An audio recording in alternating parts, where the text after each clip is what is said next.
You hear a lot about the GMAT test and you do not know what it is? So let me tell you what is a GMAT test and how do you pass it at least with 600 points. Oh!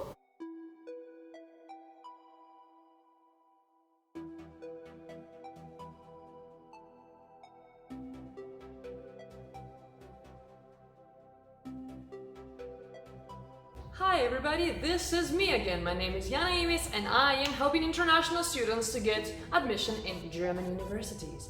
So today we will talk about GMAT. The minimum in the top-notch schools in Germany is at least 600 points GMAT. So we will talk about how to make sure you have at least 600 and then the rest is your practice. So basically from the books you can definitely get yourself ready for 600 and the rest is trial and error, best practices, reviews, hard work, out-of-the-box thinking, and I based today my video on two of my students, Harman and Devapratim, who already took the test and they shared their advices, and as well I will give you mine. On average, it takes 2 months to get ready for the GMAT, and I will share with you the best practices from my students and from the collected data, and I'm sure it will be of help. So there is a few reasons why you would take a GMAT test in the first place. First of all, you would like to study in a business school and it requires it. Secondly, you would like to study in the best business schools and they require really high points. And third, you probably would like to confirm employer or to the university that you're serious about your application and that you have all the necessary skills in order to be considered. Studying abroad is a very rewarding experience, and if you're looking to study at the top-notch MBA programs, for example in Germany, you have to have minimum 600 points GMAT. So the average for Otto Basheim School of Management is around 670, for HHL in Leipzig is around 630 GMAT, in EBS University is at least 600 points, so basically you can't dodge it. If you would like to aim for the high-ranked schools, you have to be high-ranked yourself. And since the salary of the MBA graduates on average is much higher than the bachelor graduates, and especially in the well-ranked schools, this is an investment you have to do, investment of your money, investment of your time. And that's how you show seriousness to a business school, that you are a worthy candidate to be considered for a program. GMAT is one of the prerequisites to do so. Let's start off with take the GMAT only when your English is good.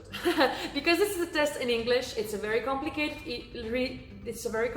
English language and you have to be able to provide fast solutions, logical reasoning. In this case, you only have to aim for GMAT when your IELTS is at least 6.5, 7 and above. So first, if you don't know English that well, learn English first, pass IELTS first, and then go for GMAT. Don't forget to subscribe to my channel, and if you have any comments, questions, concerns, let me know. I will be happy to help out all international students. Write in comments your experience with the GMAT or your advice for students to take the GMAT. We will be happy to hear your opinion, your advices. Thank you so much. In this video, I will talk about best practices by students, for students. Let's all help each other pass GMAT really well and get secured admissions in the top-notch universities abroad. A good GMAT score, just like made in Germany, is the seal of quality. So you show to the business school that you are good at critical thinking, that you're good with time management, that the assignments in the future will be completed in time, and basically you confirm that you're willing to go an extra mile, you have what it takes to succeed in a business school afterwards, and I wish you the best of luck with everything. If you already know what is a GMAT, then skip this intro section and go right away to the best practices from my students for you. First, a few facts about the GMAT. What is a GMAT? So the GMAT is the Graduate Management Admission Test. It's the most widely accepted test alongside with GRE for their MBA programs, or in some instances for the graduate level programs as well, like MA or MSc. It has existed already for approximately 60 years. You can take GMAT in 114 countries, 200,000 students take it per year, so you're not one of the few, you're one of the many. So don't worry about that. You can always retake GMAT, approximately 12 times you can take it in case something goes wrong. My students on average take it 2 times. The last 2 scored 620, 650, so they're doing pretty well. There are approximately 2,300 schools across the globe who require you to take the GMAT for 7,000 of their programs. So that's quite an impressive number. Passing GMAT can guarantee you a place in some really great schools, and you should consider first if that's worth your investment, your time, your money. Generally, I would say on average, yes, it's worth your investment, because think long term. GMAT is like SAT or GRE. It consists of 3 parts: verbal, mathematical, and written parts. It's heavy with math, and it's super time restricted. It means that the success factor of passing the test is not only about the knowledge, it's about the possibility to do indicated task in the certain time frame. So the majority of students I've talked to tell me that they had problems with the restricted time of 2 minutes per question, if not less. So this is something you have to keep in mind. Knowing the test structure is very important. To take the test, it costs you around $250, but if you schedule an appointment, you have to reschedule it, you have to pay extra $50. So don't do that. Only take the test when you're ready. And I'll talk about it a bit later in the video of when is a good time to actually register yourself for the test. There is no such thing as failing GMAT or passing it really well. There are scores from 200 to 800, and they're split between different parts of the test. You have a total score of 200 to 800 points, you have critical thinking, you have math sub-score, you have verbal sub-score, analytical writing, and integrated reasoning sub-scores. So as I said, there is no such thing as failing or passing. There is a dream score, and then there's a minimum required score for you to get admission in a certain school. How to find your dream score and where to aim, I will talk about in this video. If you would like to know more about the percentiles of the test takers, you can always check in my website in the article. Alternatively, disregard them. You have your own score to aim for, and keep on thinking about that score and aim even higher. The test takes around 3.5 hours, just like IELTS, so this is something you already were used to. And if you passed IELTS already, you know that this is not only about knowing English, it's about knowing the test structure. And here we go, the best practices of GMAT tests. So we start about the most important.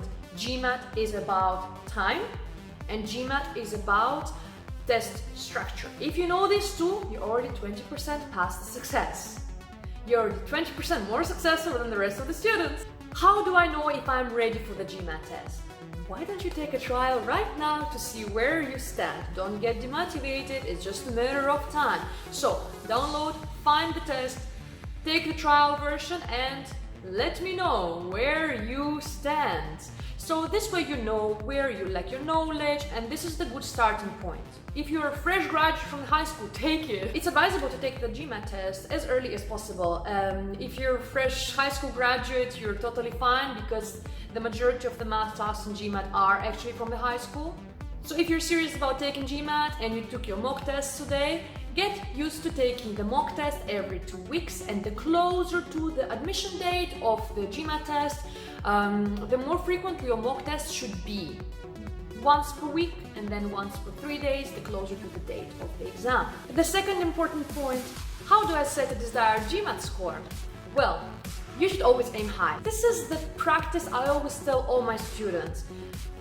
You should always aim high. Don't be shy. You can always settle for less. But when you aim low, or you think I'm not good enough, then you cannot jump above your expectations. So always aim high. So what I advise you to do is choose the best business schools that you really want to go to, realistically. Take 5. 5 is a good amount of schools to apply for. And take your favorite bet on the market. Take the best school you really want to study at. Take a look at their minimum GMAT required, and take this as your desired score, but add 30 on top. So if I want to study in, I don't know, EBS University in Germany, next to Frankfurt, let's say they require 600 minimum, so I want to be one of the best candidates. So I will take 620 as my aim. So it means that I have to score GMAT 650. So I have a safety blanket in case. When and how do I start the preparation for the GMAT? Start now. If you have plenty of time, start 6 months before the actual intended test date.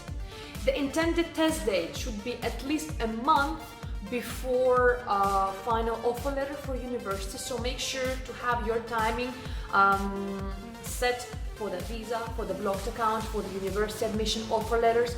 Let me know if you need any assistance with the timing. I'll be happy to help out. The average of the candidate preparation time for GMAT is at least 100 hours from 8 weeks. The majority of applicants say that they prepared 2 to 3 months for the test. Don't forget you have your life, don't forget you have your friends, your family, your sports, your career. So think, GMAT has to become the middle of your life. There is no single right or wrong way to study for GMAT. We are all very different. We have our own learning standards, our own learning patterns. Somebody learns from writing, somebody learns from listening. So it is up to you. Find your unique learning style and follow it. You know the best of how you should study. There's a lot of advisors out there who can give you different tricks and tips, but you are the decision maker. You are learning and you know yourself best.